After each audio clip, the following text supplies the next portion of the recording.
Welcome to the Widowed Mom Podcast, episode 316, Life After Loss, Grief Plateaus, and Dirty Light Fixtures. Welcome to the Widowed Mom Podcast, the only podcast that offers a proven process to help you work through your grief, to grow, evolve, and create a future you can truly look forward to. Here's your host, Master Certified Life Coach, Grief Expert, Widow, and Mom, Krista St-Germain. Hey there, welcome to another episode of the podcast. Before we jump in, I want to make sure you know about a brand new free workshop that I am teaching on Tuesday, June 17th, 2025, on how to help your children grieve, even if they're grown. It will be 60 minutes long. I will walk you through how to be the steady presence your kids need without ignoring your own feelings in the process. And you will learn the 3 most common mistakes that widowed moms make, even when they have the best intentions, because we all do, right? And how you can avoid making those mistakes. And I will teach you a very simple 60-second tool that will help you feel more confident and less overwhelmed. And we will cover what your kids actually need to feel safe, even if they don't want to talk to you about their grief. So if you can't make it live, we will send out a replay, but you do need to be on my email list to get it. So just go to coachingwithkrista.com and you can click on the grief assessment and take that, or you can just wait for a pop-up and eventually you will find a spot to enter your email address, put that in there, and we will send you all of the information on that free workshop. So again, it is June 17th, 2025, how to help your children grieve, even if they're grown. It's something I haven't ever done a workshop on. I don't know why I haven't done a workshop on that, but I think it's time. So I hope to see you there. And if this is your first episode, welcome. I haven't really welcomed new listeners in a while, so welcome. I'm glad you're here. Just kind of a quick summary recap, which will help this episode make a little more sense to you. My husband, Hugo, died in 2016, and I pretty quickly discovered that what I thought I knew about grief was not helpful. It's pretty outdated and it's actually quite unhelpful. And so I kind of started doing, when I could read and retain information again, my own reading and my own learning. And I also happened to kind of stumble upon life coaching at the same time and post-traumatic growth. And once I learned things that actually helped me, like not the 5 stages of grief, other helpful things that I now teach on the podcast and in my coaching programs, that's when I decided to certify as a coach, and I quit my job and I created a business where this is what I do. I help widows love life again. That is the thing that I love more than anything. And I've been doing that since 2018. In 2020, I started dating right before COVID. In 2021, we bought a house together, the house that I am currently in. And about 3 months ago, that relationship ended in a super painful way, very abrupt. And now I am navigating a much different grief experience, including the unique challenges of betrayal trauma, which I didn't even know was a thing until then. So I have decided to list my house, to downsize to something more financially manageable. And to that end, I am refreshing Zillow like it's my job and prepping my big old house so I can get it listed. So this week, I painted the trim on the inside of my screened-in porch. It looks so much better. I painted my youngest bedroom after repairing all of the walls because they had every wall covered in all kinds of decorations. I planted some hibiscus near the mailbox, which is, I think, maybe the 4th plant I have tried near the mailbox. We'll hope this one sticks. I have been power washing all the things, which, by the way, is quite satisfying. If you have never power washed, get yourself a power washer. Today, though, there are professional power washers here. Hopefully they will not interfere with the recording of this podcast, but they are doing all the spots that I can't reach, all the up high spots. And my sweet dad has been trying to make my deck look better and doing a great job of it. And then later tonight, I am going to finish what I have started, which is cleaning the mineral buildup on the basement windows, because the sprinklers have all, with well water, been building up on those windows. So I'm going to do that, all kinds of fun stuff over here. And the reason that I even had the idea for this episode in the first place is because of my light fixtures. So I was upstairs. I noticed that I had a bulb out in the sconces in my hallway upstairs. And I went to remove that bulb. You had to take the light fixture off the wall to do it. And as I was taking the light fixture off the wall, I just noticed there's kind of a film on the top of it. And I was like, ew, I should probably clean this. So I go to downstairs. I start washing these 2 sconces. And not only does the film come off, but what I thought was frosted glass also came off. It wasn't actually frosted glass. It was just dirt that I didn't know was dirt.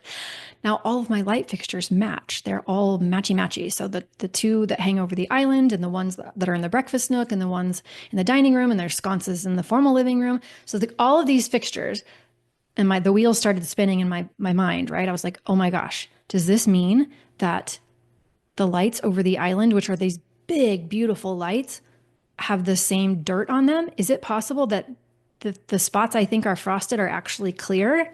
And so then I started cleaning and I cleaned every light fixture. And what I noticed is they looked completely different. Layers of dust and buildup had collected over time. And I'm sure some of it was already there when I bought the house, right? But in 4 years, I had never cleaned those light fixtures. I was cleaning the outside of them, but never the inside. And so I didn't notice that it was happening. And once they were clean, so beautiful, clear, bright, sparkly. I was like flabbergasted to the point that I told all my friends and I took pictures and I made a Facebook post about it. And I genuinely could not get over it. In fact, I couldn't get over it. And then I started feeling a little cheated. I started feeling a little bit annoyed because for the past 4 years, I could have been enjoying those gorgeous lights even more than I already was, like way more than I already was. And it made me stop and think about how many times we are settling with something that feels fine simply because we don't know that we have another option. Not because we chose what we have on purpose necessarily, but because we just didn't question it. I did not question that the inside of those lights should be cleaned. It didn't even occur to me. And I think that after loss, this happens all the time. That we get through the hardest parts, we get back to surviving, right? We figure out how to function again. And eventually we build some sort of a routine for ourselves and we kind of start to move forward, but maybe not always with intention, especially in some pretty key areas. And then that new version of life might not feel bad, or it might not feel as bad as we once felt, but it doesn't feel great either. And maybe it feels flat, or maybe it feels heavy or disconnected or kind of empty or hollow or robotic. It's okay. We tell ourselves it's fine. You know, this is just how life is now. I'm doing okay. I'm getting there. I'm getting by. Maybe this is the new normal that everybody talks about, right? And we just kind of stop looking for more. It doesn't occur to us to look for more, for what's still possible. And so if you have been feeling that way, like you're going through the motions, but it doesn't feel sparkly, like your spark is missing, then this is for you. I'm talking to you. And what I want you to know is that you have not lost your spark forever. It is still available to you. It is still there. You may have just adapted so much that you're living a life that's not as sparkly as what you're meant for. It's dimmer than what you're meant for, than what's available to you. And this is what I have called in my work a grief plateau. It's the best term I can come up for. It's not acute grief anymore. It's not, we don't feel like we're drowning anymore. We're doing what needs to be done, but we don't feel fulfilled. You're not dreaming. You're not fully living, feeling alive. You're not genuinely loving your life. And some widows will choose to stay in the grief plateau even when they know more is possible. Some will choose to break free from it. Some will just stay there because it doesn't occur to them that more is possible. And this is one of the main things that I really want you to hear, right? Is that more is possible. This is one of the main reasons that I coach widows. I love working with all grief experiences, but probably my favorite thing to do is to help women who are in that grief plateau place, right? Get back to genuinely loving life instead of resigning for something that's less than what they want. So I want to leave you with a couple of questions, if you're curious, some questions that you can sit with this week. Just let your brain marinate in these questions. Just kind of live in them. When was the last time I felt genuinely lit up by something? Do you remember when the last time was you felt genuinely lit up by something? Where have I stopped reaching for more? Not because I don't want it, but because I've convinced myself it's not available. Where have I stopped reaching for more? Not because I don't want it, but because I've convinced myself it's not available. And what feels fine or okay, but not really aligned with who I'm becoming or who I want to become? What feels fine or okay, but not really aligned to who I'm becoming or what I want to become? And then the last one, if I believed more was possible for me, what would I let myself want? If I believed more was possible for me, what would I let myself want? Are you letting yourself want more than just survival? Are you letting yourself want things that would truly be amazing by your criteria? I also want to say, if you get overwhelmed by these questions, that you do not have to overhaul or change everything at once at all, right? Sometimes it starts with just noticing the film on the one light fixture and being willing to wipe away a very small part of it. All right. This is the work we do in Mom Goes On, by the way. It is not forcing gratitude. It is not positive affirmations that you don't believe. It is systematically uncovering and then removing what's been getting in the way of truly loving life again. It is possible for anyone.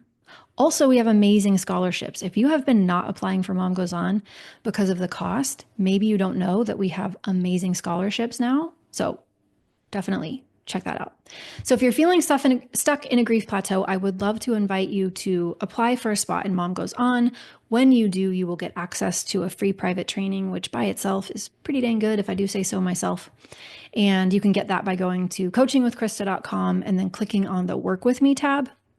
That's where you'll see all that information. So if this episode gave you something to think about or a little clarity of your own, would you do me a favor and either rate, review, or share the podcast?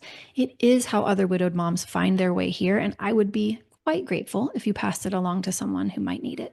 Okay, that's what I have for you this week. Remember, I love you. You've got this. Take care, and I'll see you next week. Bye-bye. If you like what you've been hearing on this podcast and want to create a future you can truly get excited about even after the loss of your spouse, I invite you to join my Mom Goes On coaching program. It's small group coaching just for widowed moms like you, where I'll help you figure out what's holding you back and give you the tools and support you need so you can move forward with confidence. Please don't settle for a new normal that's less than what you deserve. Go to coachingwithkrista.com and click Work With Me for details and next steps. I can't wait to meet you.